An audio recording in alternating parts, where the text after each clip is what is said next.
Good evening, guys. How are we doing today? I hope that you're doing okay. I'm doing so-so. And I'm doing so-so because of wanting to give an assessment of what I feel has happened in Zimbabwe and how I feel about the changes and transformations that are happening in Zimbabwe. Now, I was one of those people that felt Mugabe's time had come up. He was my hero, a person that I believe had fulfilled a very important mandate in the lives of Africans, Zimbabweans in particular. And why I believed that he had fulfilled a great and important part in African lives is because of the ideology that Mugabe stood for. The ideology that believed that black people can self-determine. Black people can self-determine if they're given access to their resources in order for them to be able to provide solutions for their own problems and be able to prosper from their resources. But what has been happening in Zimbabwe over the past few weeks since Robert Mugabe left and the new president has taken over does not give me much hope. It does not give me much feeling of anticipation for the future. And the reason this is I feel that my country, Zimbabwe, has lost its ideological direction. Now you need to understand, I say this with an understanding that Zimbabwe occupied a very special and important place in terms of black emancipation, black consciousness, and the emancipation of blackness in the whole world.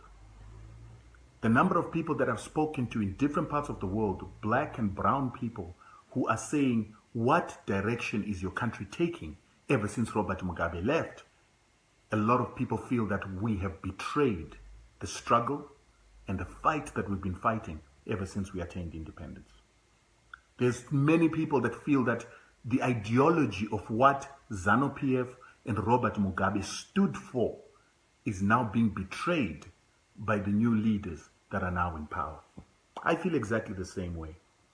I feel so strongly about this that there's a part of me that's beginning to question that are these the same men who went to war with Robert? Are these the same men who went into the trenches for 17 years to fight the oppression of Rhodesia?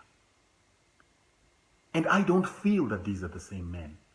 The concept that our new president with his team has in a fell swoop reversed what it is that the struggle stood for just 2 months ago by going to Zambia and sending the deputy finance minister to go and talk to Zimbabwean ex-white farmers. Basically what our president has said to the world is that the black man is incapable of developing himself without white people. They've made a statement that we are unable to grow crops, we are unable to feed ourselves, we are unable to undertake any agricultural projects without white people. That is a total reversal of the struggle, of the reason why we went to war, and what it is, that the ideology that it is and the principle that it is that Robert Mugabe had been taking forward ever since. Land is part of the resources of a people, part of the resources of Zimbabwe, and the major resource of that nation because it is an agricultural nation. And right now we've got a president that is basically taking that means of production, that factor of production, to give it back to white people. Now some people would say, but what's wrong with that? There's everything wrong with that. Why did they go for the liberation struggle if it was not to fight for the land? Why is it that 35,000 Zimbabweans lost their lives fighting the fight for liberation if it was not for this very same land? And how is it that today we feel it pertinent to give that very same land back to the criminals that originally stole it, that led our parents to go to war? There's no trying to justify the ownership of our land in our own country by foreigners. Irrespective of who they are and how productive they are, a lot of these white Rhodesians were criminals. They were thieves. They were land thieves. They came, they raped, they pillaged. Their ancestors never paid reparations for the use of our land and for the contamination of our land and the cutting down of our trees and the destruction of our land, which they took from our ancestors by force. Today we then go to the sons, the scoin of those very same people, and we invite them to come back. We beg them to come back because we feel that they are productive. What makes them so productive? Do we forget that these very same people, when they came less than 150 years ago, in 1891 they came here, they didn't bring any crops with them. All the way from 1891 to 1906, they did not have any formalized agricultural department with the Rhodesian government. They were being fed by our ancestors. And that food that was feeding them was not only adequate, but it was surplus enough for them to even start believing that they should take over and be able to take over this production. They created laws, grain laws. They created livestock laws to ensure that our black farmers would not compete with white farmers. Otherwise, the white farmers would never prosper. They decided to take land and started to put in laws to take our land so that our people would not be able to be self-sustaining. This is the history of that land. We are capable of producing on our land. The difference is that we've been dispossessed of our land for 50 years, and all we need to do is reacquaint with that land. And when the land redistribution program started, part and parcel of why it had difficulties is because of the corruption of this very same ZANU-PF government. These very same people sabotaged the very same land reform program by taking monies that were allocated for helping new farmers and misappropriating them, buying cars, spending that money and squandering that money. Today now our president makes a stance that creates a narrative that we have failed in this land distribution program, so we need to recall the thieves that owned that land before. But that doesn't make sense. Have you helped the black farmers on the ground enough? Have you tried to develop the black farmers on the ground enough? Or are you going to be like Zambia, that never ever developed its black farmers, never gave them any money?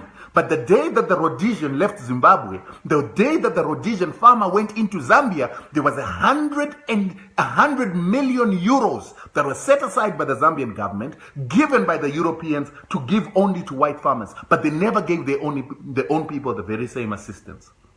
Why is it that we're quick to support white people? Why is it that we're quick to fund white projects? Why is it that we're quick to give millions to white farmers, but we never give those very same millions to our own?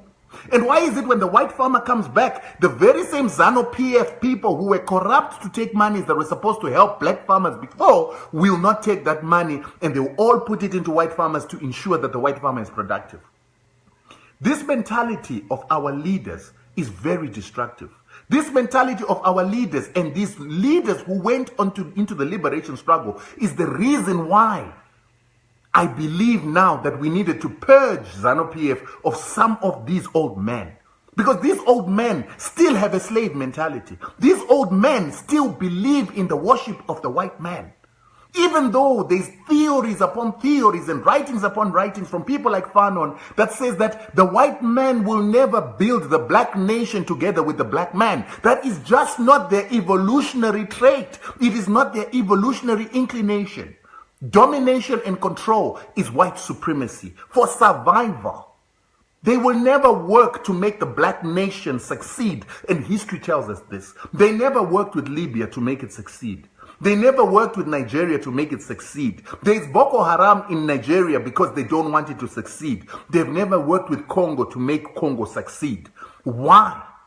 Even in communities where white Europeans have got nations in which they've got black citizens, they never develop their black citizens to become successful. There is a reason for that. There is an evolutionary reason for that. There is probably a spiritual reason for that. It's not a mistake. And there's a reason why it's been happening for the past 1,000 years.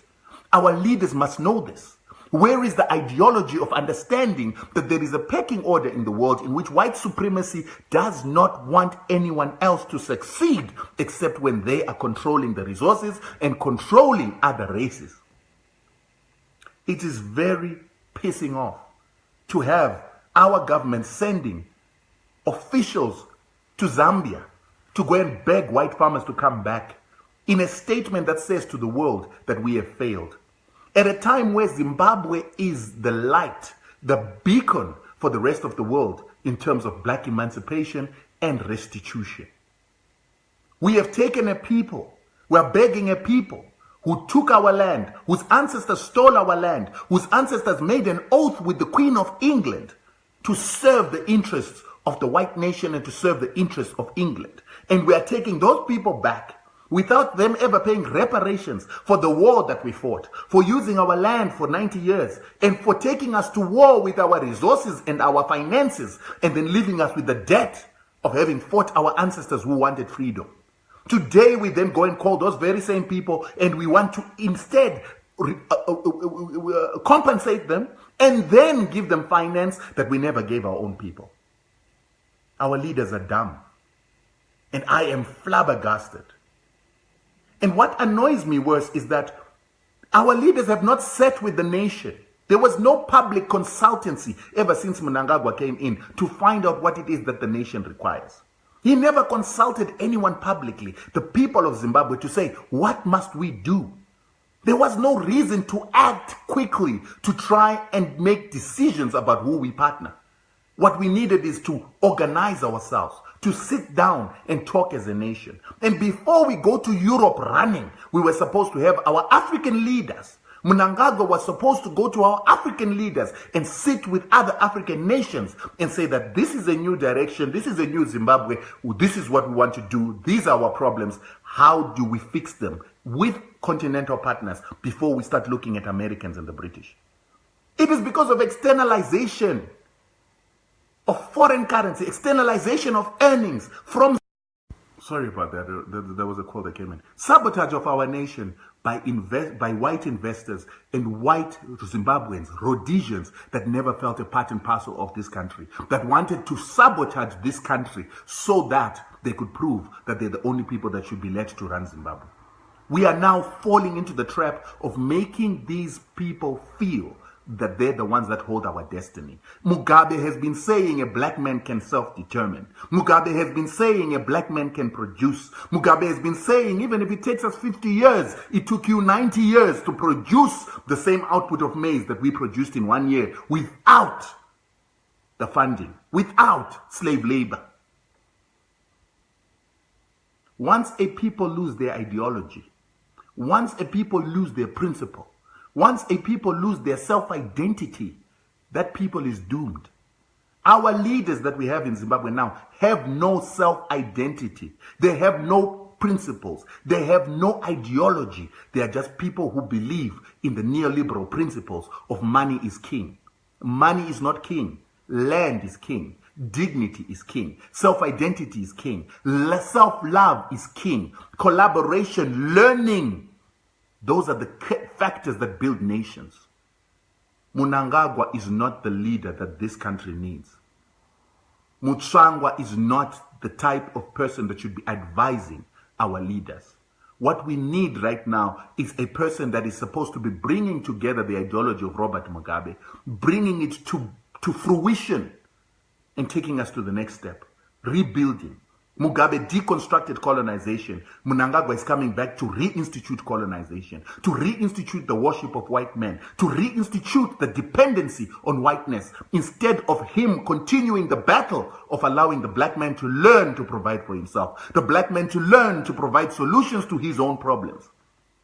And a lot of you Zimbabweans are happy for that because you think you're going to get jobs. Well, I live in the biggest economy in South Africa. Black men are losing their jobs. There's more poverty in South Africa now than any other time before. Black businesses are unable to prosper in South Africa because the white man continues to hold a monopoly, because the moment he loses his financial dominance, his relevance in Africa falls away. This is going to happen in Zimbabwe too. They are not going to come and create jobs. They are going to come and take control of resources. They are going to use you as cheap labor, and they are going to exploit that nation for their own benefit. They will externalize the profits, and they will make sure that you never have the capacity to industrialize. This history is not new history. It was written 60 years ago by Kwame Nkrumah. Nothing has changed. Our leaders don't read. Our leaders don't understand the white mind. They don't understand that the white mentality is predation. It is parasitic to leech off a host until that host is dead or weak enough to continue to allow the parasite to stand on it. I'm disappointed, I'm angry. And I knew, and I've always said that the death of Mugabe, or Mugabe leaving power, was going to leave us in an ideological quandrum, because we just don't have the leaders that can take through the battle that he was taking through. Easy solutions, quick wins is not the way that Zimbabwe needs to go forward. We need to continue with that struggle.